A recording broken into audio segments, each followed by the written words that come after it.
Hello everyone.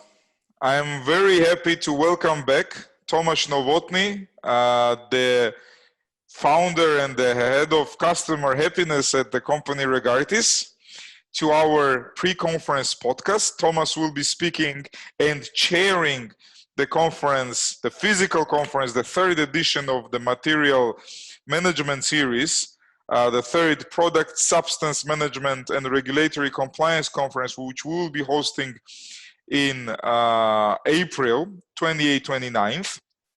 And first of all, thank you very much, Tomas, for being with us and coming back to our conference and our podcast episodes. Thank you. Thank you very much, Georgi. It is a real pleasure and an honor to be on board again. And I'm especially looking forward to attending the conference in person, physical conference. I hope that everything will work out despite these crazy times. And I hope that we will be able to meet everybody in person in April. Yes, we have a community already here, and it's really time to meet all together. Definitely, we're also looking forward to it. Tomas, once again, thank you very much for joining. I was really looking forward for this particular podcast because, interestingly, you are speaking about a different topic to at this conference. So we see that something is happening in the industry, right? So I would announce a little spoiler alert, but basically it is kind of a teaser what we're doing here, the podcast. So, Tomas will be presenting about the practical overview of polymer registration globally and in the European Union. So, Tomas, I believe it is some way related to the chemical strategy. So I would really like you to elaborate on this. Why did you choose this topic to present on in the first place? Well, that's a very good question. One of the reasons is, I think the biggest reason is because I strongly believe it's the next big thing in upcoming 2 or 3 years that almost everybody will need to pay attention to. Past few years, 2 or 3, 4 years ago, my big topic was Brexit because it was obvious, everybody was speaking about it, and there was a lot of confusion, a lot of unclarity. And now, in the next 1 or 2 years, there will be a lot of things happening thanks to the chemical strategy for sustainability. I just had to pick one, and if I should pick one, I think polymer registrations will be a big one because we are talking about hundreds of thousands of chemicals, hundreds of thousands of polymers, and there is a big question mark: how many of those will be regulated further, and how they will be regulated. So those are two huge question marks in this area, which are now being heavily debated. Of course, there are lots of other different topics under the chemical strategy for sustainability that will completely change, I think, the regulatory landscape in Europe. But if I had to choose one, this was the one because it will have a huge impact on a large number of businesses and industries.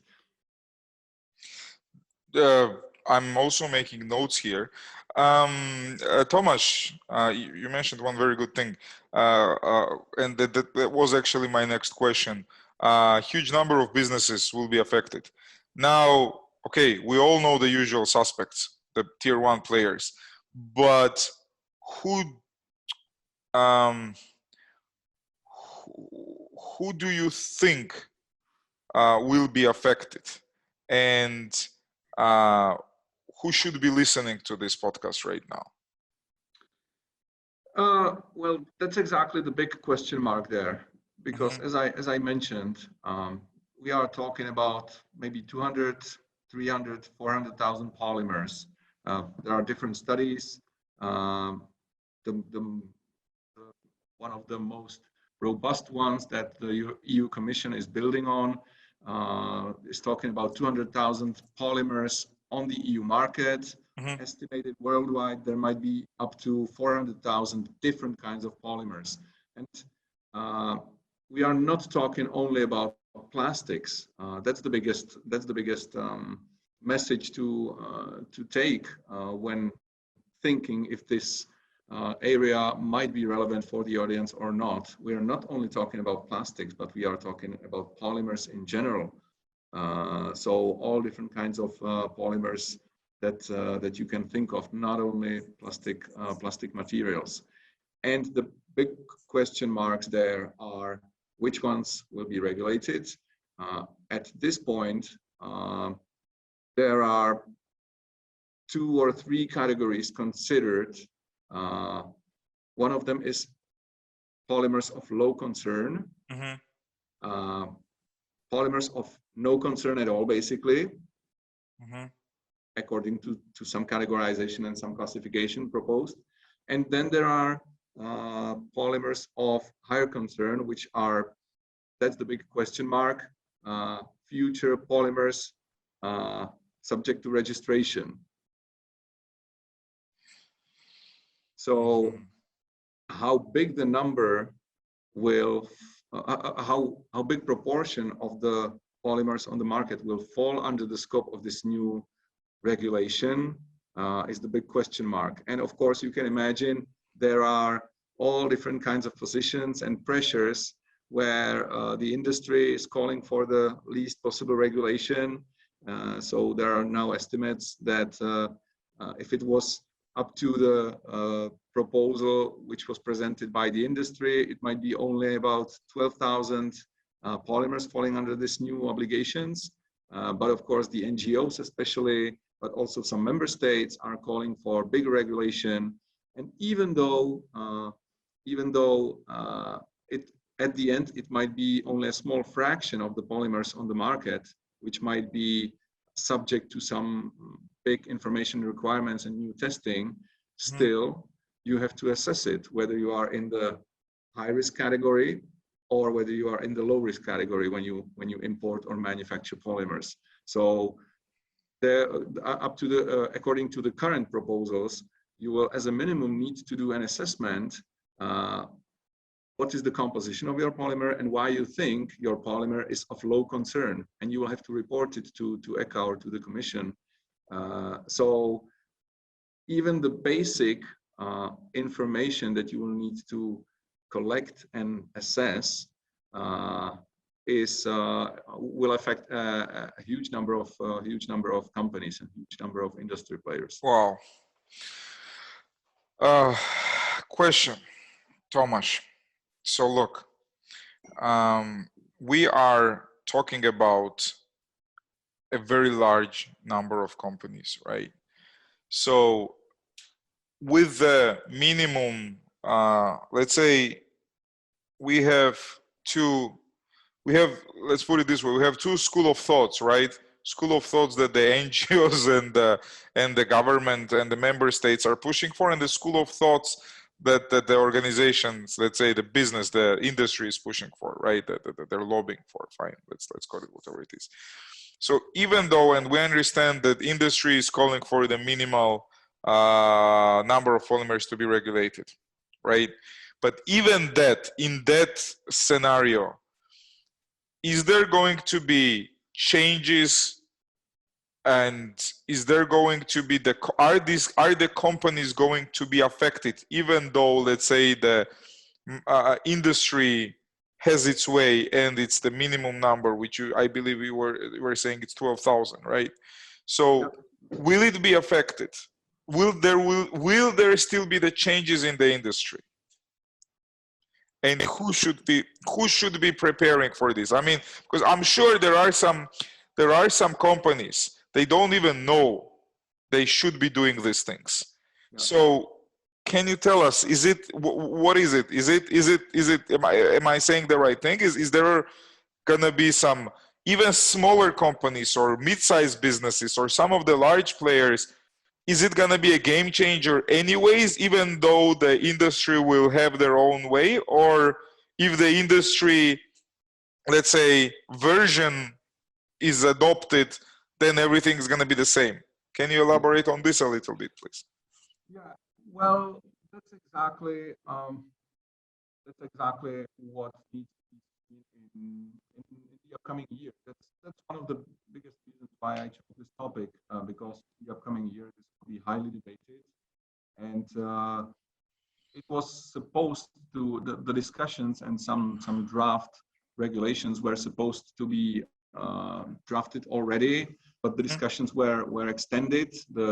There is a working group at Caracal, which is focusing especially on this topic, just on this topic, and the mandate of this group was extended for another year.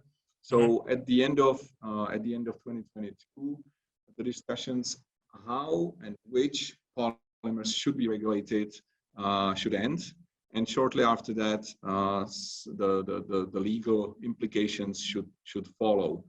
So that's why the timing is, I think, good for the business to start paying attention now, because that might that might give them indication whether the new rules will be applicable to them or not. But as I mentioned, there might be only a small fraction of polymers which will be at the end heavily regulated in terms of, so far it seems to be similar registration as we know from standard requirements on registration of chemicals, registration of substances, with a few additional pieces of information, especially regarding stability of the polymer, if it can and how it can decompose into potentially hazardous monomers, how it can what would be the life in the environment after it is used. So things like UV stability, things like chain lengths. So additional pieces of information, but still regarding toxicology, ecotoxicology, we are talking pretty much about the same information requirements as for standard chemicals. Well, another issue is that for polymers, different testing methods might be needed, because we are often talking about solid materials which have substantially different properties than chemicals, than standard chemicals. So testing might be different in some cases, but still, even I cannot really imagine that it would be less than 10, 15, maybe 20,000 of polymers falling under this heaviest tier of regulation. There are some estimates that at the end it might be between 20 and 30,000 polymers, and considering that we now have something around 25,000 registered substances, we are talking about basically the same order of magnitude what we saw in REACH registrations, and now what we will see in REACH registration of polymers.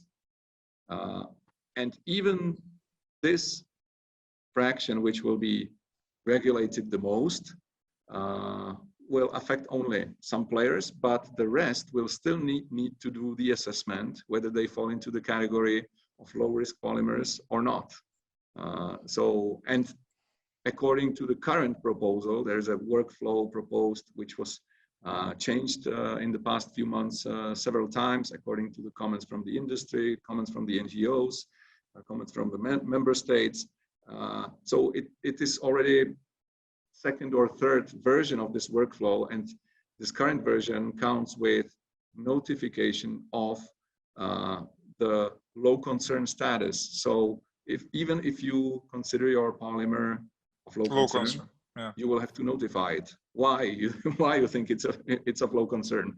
So that comes back to my first message, that we are not only talking about plastics, but we are also talking about polymers like rubber, like various resins, so all different kinds of materials. That was what I wanted to ask you. So who should be listening to this Tomas? Anybody who knows what is a polymer Okay. would be a simple answer. Well, really, if the company is if they are just using polymers, they will probably be out of scope, of course. But if they are processing polymers, manufacturing is out of question, importing is out of question, but potentially also processing polymers. So manufacturers for sure, right? Manufacturers, Anyone that uses polymers in their manufacturing, which is a huge number of the companies. I would not say using polymers in their manufacturing, but anybody who takes who takes polymers as raw material. Okay. If I'm talking about plastics, Yeah. anybody who buys granules of whatever polymer, and again, not only talking about plastics, rubber industry, resins industry. It's so broad that even oil processing industry. A question. The problem is that sometimes companies, they don't know they should be doing this. So if we put it, let's say, as a manufacturer that has to be compliant to SCIP database, that has to be compliant to REACH, that has to be compliant to ROCs, right? And especially if this company is using the polymers of high concern, then definitely these companies should be listening to this presentation of yours, right? And even though the companies are doing the low concern, they still have to notify. So it doesn't matter. Anyone who is in the business, it doesn't matter you're doing low concern, high concern, persistent polymers, non-persistent polymers, you need to be listening to this thing, right? Did I formulate it correctly? Yes, I think there's a good hint in taking a look at where polymers are already regulated globally. So jurisdictions like the US, Canada, Japan, China, Korea, New Zealand, Australia, those are jurisdictions which are already regulating polymers of concern to some extent. Particularly Canada seems to be a good example where the Commission and ECHA are, on which the Commission and ECHA are building on in some cases or in some points. Having said that, there seems to be, I think we have to see it as a fact that the EU seems to be the leader in environmental protection globally. The EU chose the path to explore and not just incrementally, but substantially build or improve protection of the environment. So it is quite likely that anything that will come out of this process will be stricter than the rules that we can see in the US or in Canada or in Australia. I would be very surprised personally if the EU would not again show the ambition to bring the regulation of polymers to the next level globally, because we saw this with REACH, we saw this with other regulations as well, and considering that plastics pollution, microplastics, migration in the oceans is so hugely recognized issue alongside with climate changes. I would be very surprised if the EU did not bring this or did not show the ambition to bring this to the next level. I agree with you. Yes, EU definitely takes everything to the next level. Tomas, I want to ask you one thing. And again, because I know that Regartis was assisting a lot of companies within the chemical regulatory issues, right? And that's what you guys presented on. But whenever you're choosing this topic, you're choosing this topic because it's such a highly relevant right now, or is there anything that Regartis is doing in this area? Is there anything that Regartis can assist the companies that are, so to say, you know, they are anticipating and praying for the milder regulation? So can you please advise what's happening on your side? As I mentioned, there are several reasons why we chose this topic to be one of our core business development areas in the next few years. But another reason linked with what we can do for the companies and how we can help the industry is to bring our regulatory expertise with REACH and with registration of chemicals to the to the players affected by the new polymer regulations or new polymer obligations. Because certainly there will be some overlap.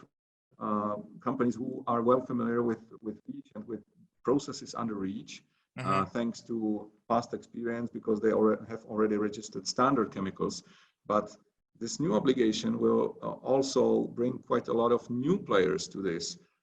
You know, for example, there's still often we are asked when somebody is buying polyethylene, he looks into REACH regulation and he tells us, but polymers are exempted.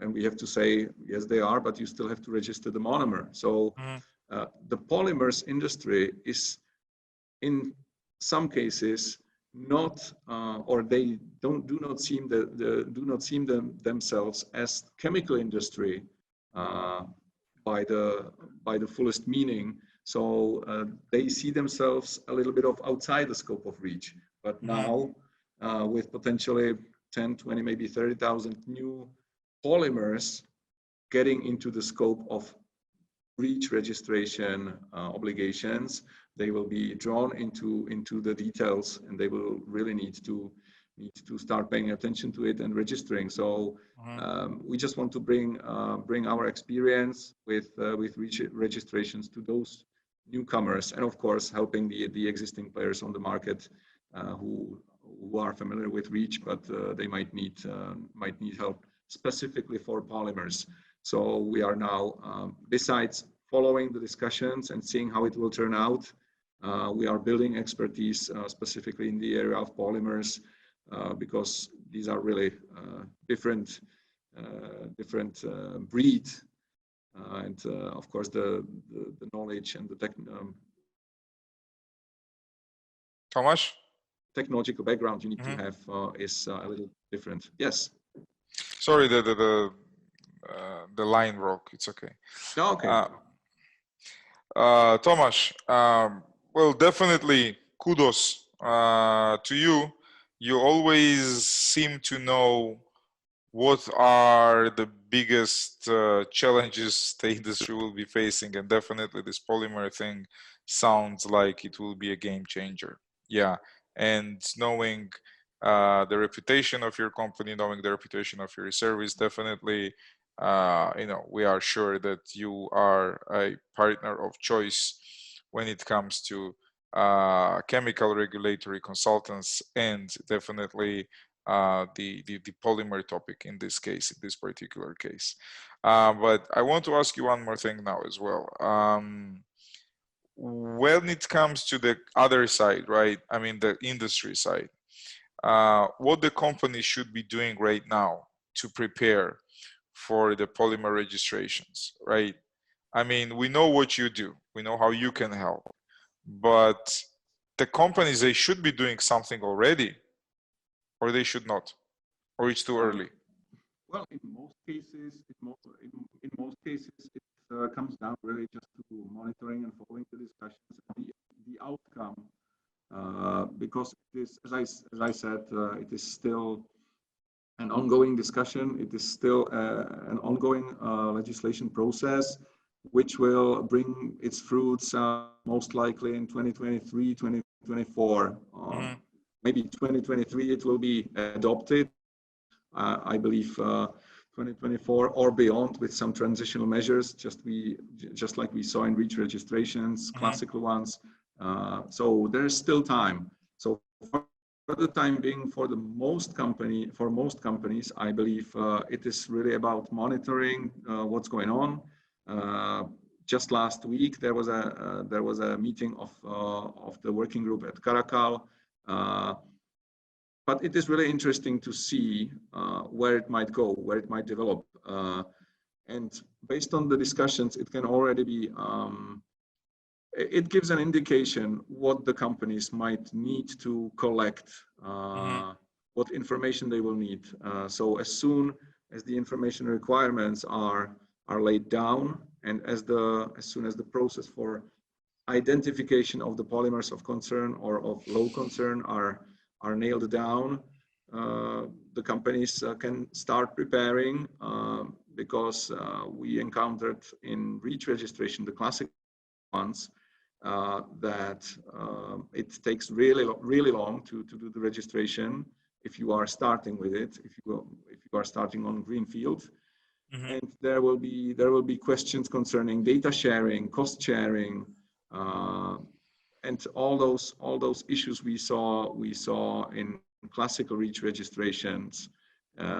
Those will come up again, and we can see it with Brexit. You know, there is EU REACH for 15 years now. The companies, the market operators know quite well what they need to do, but still it was quite a challenge for the companies to do everything. And even though the UK was or is quite benevolent when it comes to transitional measures and timeframes, it's still quite challenging. Yes, it was. And this will be something completely new. So I expect a lot of challenges and trouble on the road.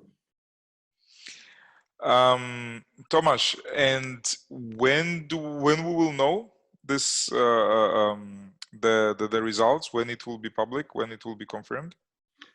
As I mentioned several times, next year the mandate of this working group is valid for 2022 until the end of 2022. So that's within next year. Yeah, so that's when it is expected that the results, how the regulation should look like, what should be regulated and how, that's when it's expected to end. And based on that, we can very soon after that, we can expect some legal drafts, legal actions.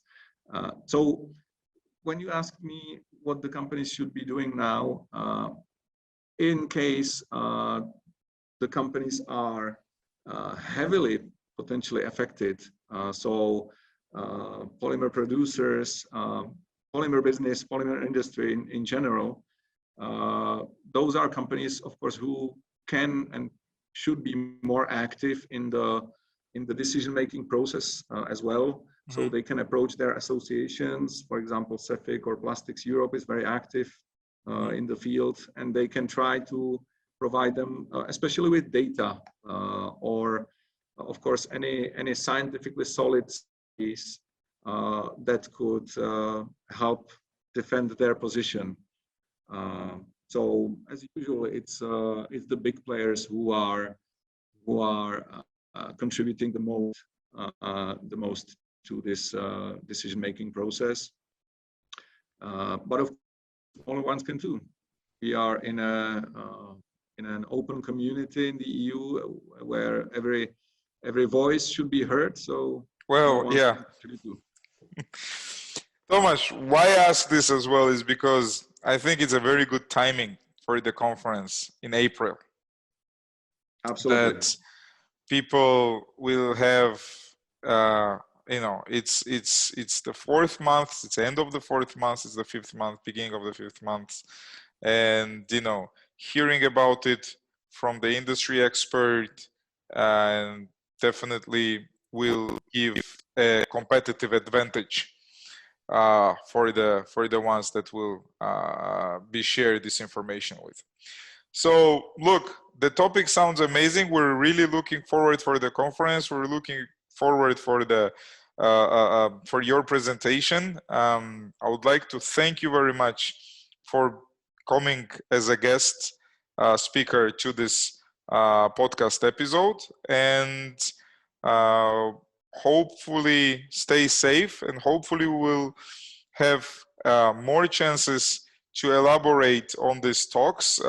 We might have 1 or 2 more podcast episodes with Tomas before the conference, and I really hope for that. It could be in a format of me and Tomas plus 1 from the speakers. And yeah, basically, see you in the next podcast episode, Tomas, and then see you at the conference. So thank you very much for being here. Thank you very much. Great pleasure, and I'm very much looking forward to real life discussions at the conference, especially. Thank you. Yes, we're all looking forward to that. Thank you very much, Tomas. Thank you. Thank you. Bye-bye.